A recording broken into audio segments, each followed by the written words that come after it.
अस्सलाम वालेकुम नाजरीन, आप देख रहे हैं हमारा YouTube channel Pakistan writers wing. मैं हूं आपका मेज़बान मोहम्मद अब्दुल्ला, आपसे मुखातिब हूं।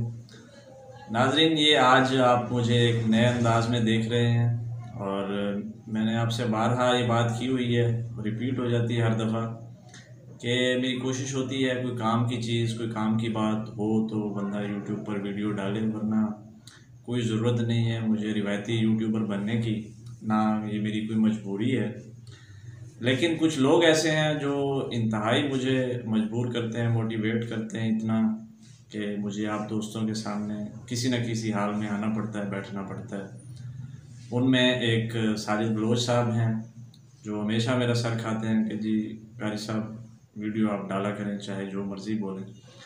और उनमें एक हंजला अंसारी साहब हैं मेरे दोस्त। ये सारे जो अहबाब हैं ना, अब्दुल बारी साहब मेरी टेक्निकली भी हेल्प करते हैं और सबसे बढ़कर एक शख्सियत हैं, वो भी मुझे फ़ोर्स करके कहती हैं, वो मेरी अहलिया मोहतरमा है। बहरहाल आज हमने जिस टॉपिक पर बात करनी है वो है, एक तरफ आप देख रहे हैं कि कॉलेजेस, मदारिस, कॉलेजेस, यूनिवर्सिटीज़, स्कूल, इनकी क्या सूरत हाल है कोरोना की वजह से।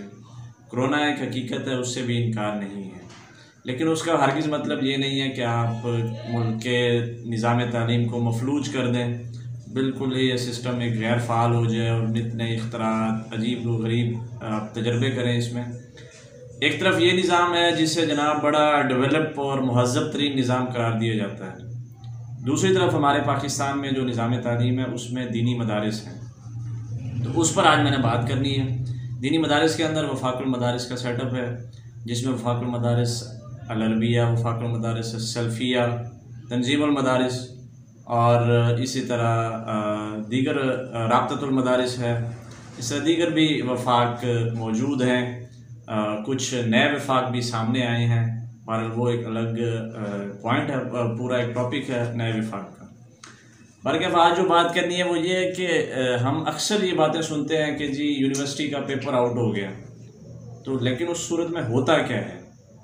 उस सूरत में होता ये है कि यूनिवर्सिटी का पेपर आउट हुआ, यहाँ मेरे अकब में और कैमरे के पस पर्दा जो है ना, एक माहिर तालीम दोस्त भी यहाँ बैठे हुए हैं, मौजूद हैं, प्रोफेसर कुदूस साहब, वो भी बैठे हैं। दीगर जो अमूमी बात है कि जी पेपर आउट हो गया, तो जी अब क्या करना है, जी पेपर कैंसिल कर देना है यूनिवर्सिटी ने, क्यों जी आउट हो गया, फिर क्या होगा जी, दोबारा होगा।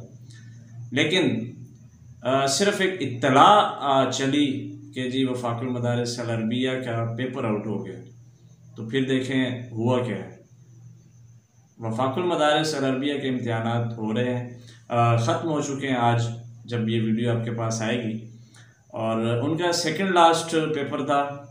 आपको मैं ये कुछ फिगर्स बता दूं कि वफाकुल मदारिस अल-अरबिया के 2354 इम्तिहानी सेंटर्स थे पूरे पाकिस्तान में, जिनमें 3,45,000 अफराद इम्तिहान दे रहे थे, 3,45,000 अफराद, और 74,605 वो लोग हैं जिन्होंने इस बार कुरान मजीद के हिफ्ज़ का इम्तिहान वफाकुल मदारिस अल-अरबिया से दिया। ये सिर्फ अभी वफाकुल मदारिस अल-अरबिया एक वफाक की बात कर रहा हूँ, इस तरह तंजीमुल मदारिस के भी इम्तिहान हो रहे थे जो आज मुकम्मल हुए हैं, और कल से यानी हफ्ता के रोज़ से, परसों से वफाकुल मदारिस सल्फिया के इम्तिहान शुरू होने जा रहे हैं, एक ऐसे वक्त में कि जब तमाम तर मुल्क का तालीमी निज़ाम मफलूज होकर रह गए।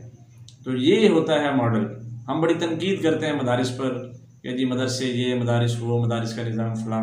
भाई जब आपका निज़ाम फ़लाप हो गया ना, तो अब आपको चाहिए कि आप इन मदरसे वालों से रहनुमाई दें कि हमने सिस्टम को कैसे चलाना है, SOPs के साथ कैसे चलाना है। SOPs से इनकार नहीं है, एहतियात का हुक्म भी इस्लाम ने दिया है, और किसी भी वबा को अंडर एस्टिमेट भी नहीं किया जा सकता। बाहर क्या फिर इसमें कोई जो है ना, इसको वावेला नहीं मचाया गया, और यहाँ तक कि बड़ी खूबसूरती के साथ बज़ात खुद मोहतरम कारी हनीफ जलंधरी साहब ने न सिर्फ सेंटर्स का दौरा किया, रातों रात ये खबर फैली, रातों रात जो है ना सेंटर इन्होंने पेपर दूसरा बनाया, और मुल्क के चारों सूबों के अंदर आज़ाद कश्मीर, गिलगित बल्तिस्तान तक वो पेपर अपने वक्त पर हुआ है। वक्त पर जो है ना दूसरा पेपर तैयार हुआ, वक्त पर ही वो पेपर हुआ है, जो कि एक खुशाइन इक़दाम है। और यहाँ तक कि कारी अनीफ जंदरी साहब बजाते खुद सोशल मीडिया पर भी आए, अपना एक वॉइस पैगाम उन्होंने शेयर किया हुआ है, वो सब लोग देख और सुन सकते हैं। ये एक खूबसूरत चेहरा है, ये एक खूबसूरत निज़ाम की एक बेहतरीन मिसाल है जो आज हमारे सामने आई। और इसमें देखें मदारिस पर और उलमा पर काफ़ी बातें होती हैं, लेकिन मैं ये समझता हूँ मुल्क में क़याम अमन के लिए और वैसे भी समाजी इक़दार और माशरती इक़दार की बेहतरी के लिए उलमा का किरदार, मदारिस का किरदार किसी सूरत उसको नज़रअंदाज नहीं किया जा सकता। मुफ्ती मुनीब साहब हों, कारी अनीफ जलंधरी साहब हों, प्रोफेसर साजिद मीर साहब हों, प्रोफेसर यासिन ज़फ़र साहब हों, या इनके रफ़क़ाए-कार हों, इनकी टीमों के अफराद हों, ये लोग मुल्क और कौम का बेहतरीन सरमाया है।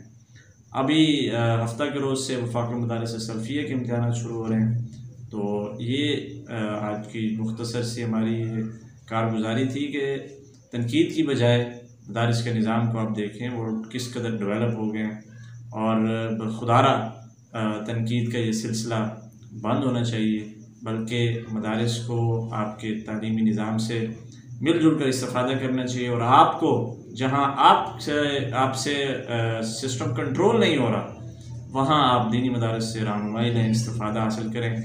आज इसी पर इत्तफ़ा करते हैं, और अब जो हुक्म दिया गया है, जिन दोस्तों के, जिन लोगों के, जिन शख्सियात के नाम मैंने शुरू में अर्ज़ किए थे, उन दोस्तों की तरफ से ये हुक्म है कि जी अब आपने गायब नहीं होना। सो मैं कोशिश करूँगा कि गायब ना हो, लेकिन मेरा एक इसको मेरी गलती कह लें, फ़ाल्ट कह लें, जो मर्ज़ी कह लें, कि मैं कि जी रोज़ आना और जी बैठ जाना और कुछ भी कह देना, ऐसा नहीं हो सकता। कोई टॉपिक हो, कोई प्रॉपर बात हो, कोई इशू हो, और उस पर मैं अगर कोई 2-3 बातें काम की कर सकूं, फिर मुझे आना चाहिए, मेरा ये नज़रिया है। सो फ़िलहाल इसी पर इत्तफ़ा करते हैं। नेक्स्ट वीडियो तक के लिए इजाज़त दीजिए अपने मेज़बान मोहम्मद अब्दुल्ला को। अल्लाह निगहबान।